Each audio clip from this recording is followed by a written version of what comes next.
Since 1974, the Retired Greyhound Trust has been rehoming greyhounds who have either naturally come to the end of their racing careers or have had to retire early through injury. The principal funders of the trust are the British Greyhound Racing Fund and the National Greyhound Racing Club. The dogs happily run their hearts out for the racegoers, trainers, owners, breeders and bookies. About 9,000 greyhounds retire every year, and these lovable, gentle animals sometimes face an uncertain future, even death. The Retired Greyhound Trust currently homes between 1,500 and 2,000 dogs every year as part of its main aim, which is to assist owners and trainers to find suitable homes for greyhounds retiring from racing at licensed NGRC racecourses when their own efforts have been unsuccessful.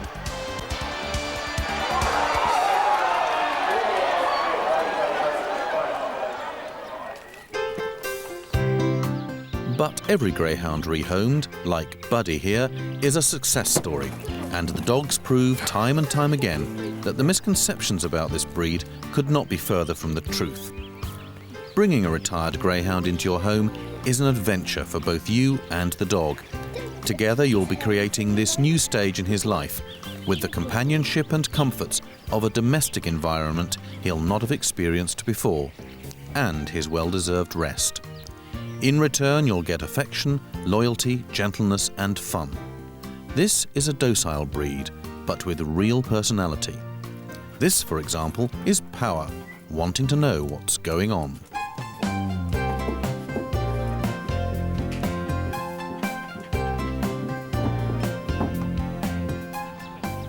The experience and skills of the Retired Greyhound Trust are focused on matching the right dog with the right owner. But there is one trait common to all greyhounds, who are at their happiest when with their new owners. These dogs love people, young and old.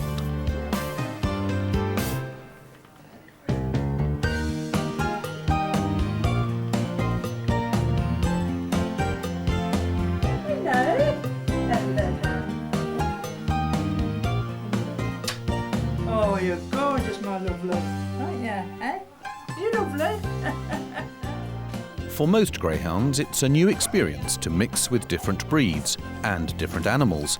And contrary to misconception, greyhounds like making new friends, no matter how odd they might seem at first sight.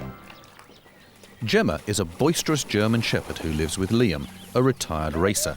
Gemma's teaching Liam new tricks, but he's not so sure about all of them. Once a swift, sure-footed champion on the tracks, he's a little cautious about exploring streams, by no means his natural habitat. But it's the range of these new experiences that make retirement such fun, as well as, of course, the peace, quiet and rest.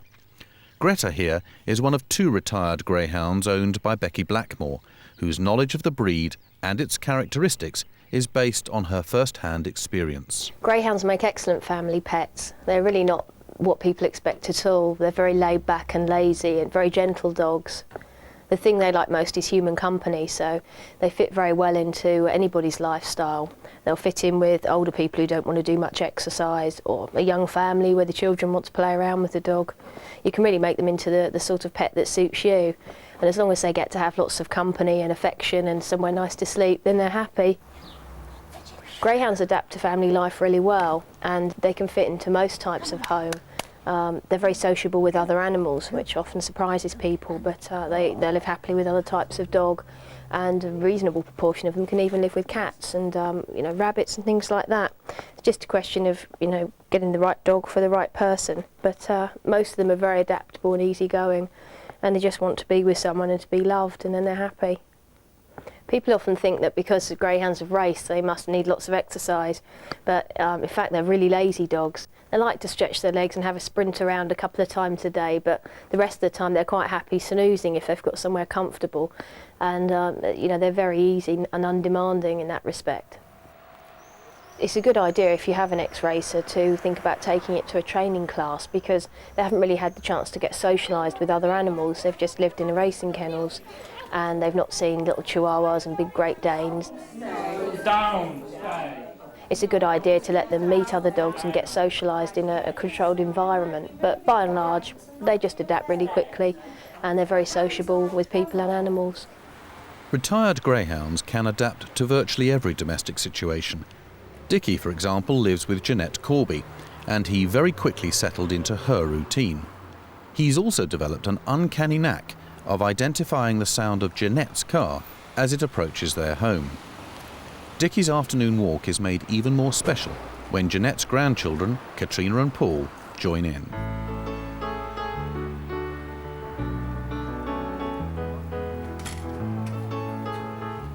There are no complicated rules or techniques required to make a success of this new relationship, just a few simple tips.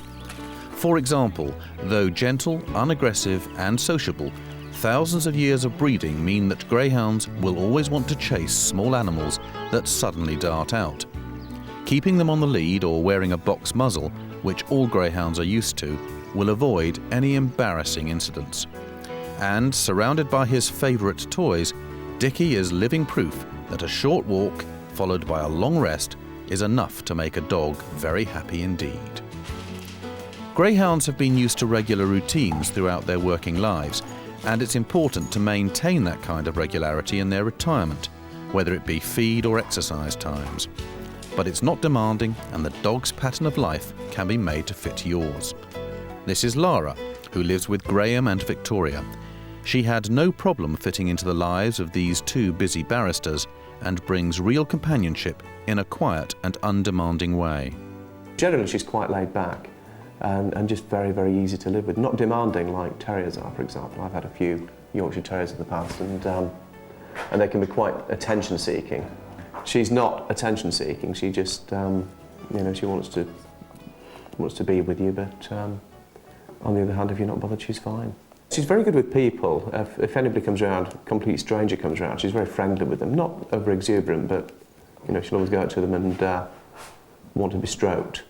And she's been like that since we've had her, really. She's never been aggressive with anybody. She's certainly not snapped at anybody. And never really shown any signs of aggression at all. Well, I suppose if we didn't have her, if we sent her back, I suppose, it would seem very empty and very quiet. We did put her in kennels for a week, a few weeks ago. When we got back, we went for a day without her, and it just seemed very strange. It was nice to have her back. Buddy too has fully adapted to family life, but like Ian and Nikki, his owners, he appreciates a rest from playing with the children. So it's off to the pub, where his new friend Jake, a beagle, is waiting for him. Whilst Buddy hasn't yet succumbed to a pint of best Bodicott Brewery ale, he has developed a passion for a newly discovered titbit. Now, pork scratchings may not strictly be on his diet, but they make Buddy's night down at the pub complete. The eager beagle Jake hasn't got a greyhound's gentleness, especially when it comes to food. Oh, mind your fingers, mate. Cut your fingers at the end, Ian. Buddy. Even in retirement, some greyhounds still carry out important part-time work under the pets as therapy philosophy. The calm and patient temperament of this breed makes them ideal, as Jane Wallace, who owns greyhounds Iranu and Power and who works in a nursing home, explains. Whilst Power was racing, the elderly residents at the home where I work were very interested in his progress and used to ask me how he was doing, if he'd won a race. So it just seemed a natural progression that when he became injured and he came to live with us at home, that I'd take him out there for them to see. And I was quite surprised to see what an amazing reaction we got. Some of the residents, who very often hardly ever speak or anything, eyes lit up when they actually saw him. They love to touch him. One of the words that comes out when they touch his head is how soft he is. And he is just the ideal shape and height. He doesn't jump all over them. He just rests their head on their laps and they can stroke him. And they feel completely at ease with him. They're very safe. I have no worries that he will snap. It's just a lovely interest for them in the day, because otherwise their days can become quite monotonous. One of your big smiles. Give him a big smile. You're a big kid as well. Just to give you a kiss. Behind every good dog, there's a good trainer. Sari Pierce has been assisting her husband John in training greyhounds for 20 years. She is also a very successful rehomer of retired dogs and an expert in the breed. When you see the greyhound out of the racing situation, they're quite different. They're ready to respond to you as a person, and then you realise they're the same as any other dog. They're just a dog, and they're also a dog that makes an excellent pet. If you're considering choosing a dog as a pet, you can look at all types of dogs, like collies, German shepherds, Jack Russells, terriers, and of course greyhounds. A greyhound makes an admirable pet compared to some of the other dogs in some situations because they're a much more submissive sort of dog. They're easy to train, they respond very well to love and affection from people. Greyhounds don't require any special care as a pet. They need a couple of short walks a day, a little spin around the garden or something like that, and then they spend the rest of the day reclining on the sofa or even on your bed if they can get there, and just enjoying their retirement. The grooming the greyhound requires is the same as any other pet dog's grooming. Checking the ears, using a cotton wool bud to clean them, checking the teeth for any sore gums or any tartar, combing through with a flea comb to make sure they haven't picked up fleas, and just to loosen any hair that's there, and then a brush over. Check their feet to make sure they haven't picked up any thorns or got sore pads, the same as you would with any other dog who's been out walking. And when you hear the dog's nails clipping on the pavement, then you need to cut a little bit off the nail. The important thing about this grooming and looking after the dog is that the greyhound is very used to being handled and being groomed, so you find that they will enjoy the process, they will bond with you, and they'll behave themselves while you're doing it, and it becomes an enjoyable experience, not a chore. In fact, the grooming of a greyhound is a lot simpler than it is for some other breeds. They have short hair, it doesn't catch in clothing, carpets, soft furnishings, so they don't take a lot of brushing or combing out as some dogs do. The other advantage is that they don't slobber and dribble, and that makes them ideal to have in the house, particularly with young children and older people. And as greyhounds have been used to travelling frequently to racetracks during their working lives, they make good car passengers too. This is just one of the many advantages of taking on a grown dog, especially of this breed, as Amanda Ainsworth, owner of Liam, explains. They don't have the problems that you can have with a young pup when it comes in terrorising the house and chewing everything in sight. That they're already an adult dog, but they're fun to develop with, because normally their personality really hasn't come out when they've been in kennels all their lives. So once they come into a home, daily there's a change, there's something new that your dog will pick up on. When we first had Liam, he was very quiet. He didn't interact particularly well with other dogs, although he did like to be around people. But he's grown used to that now. He sees other dogs, and he will go up and say hello instead of just ignoring them completely as though they weren't around. He'll quite happily play with the children, although fetching a ball is not something he really thinks very impressed. If it's got food attached to it, then perhaps we'll run after it, but normally he'll just sort of say, you threw it, you go and get it. But he loves to come out with us, be with us, but he also likes his quiet evenings where we just sort of sit and he can just chill out on the floor.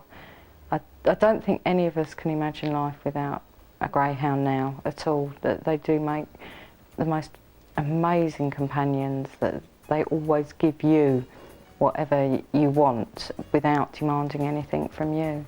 They're just incredible animals, and we couldn't imagine life without them. If you would like any information or advice about rehoming a retired greyhound, please contact the Retired Greyhound Trust on 0870 444 0673. 0870 444 0673.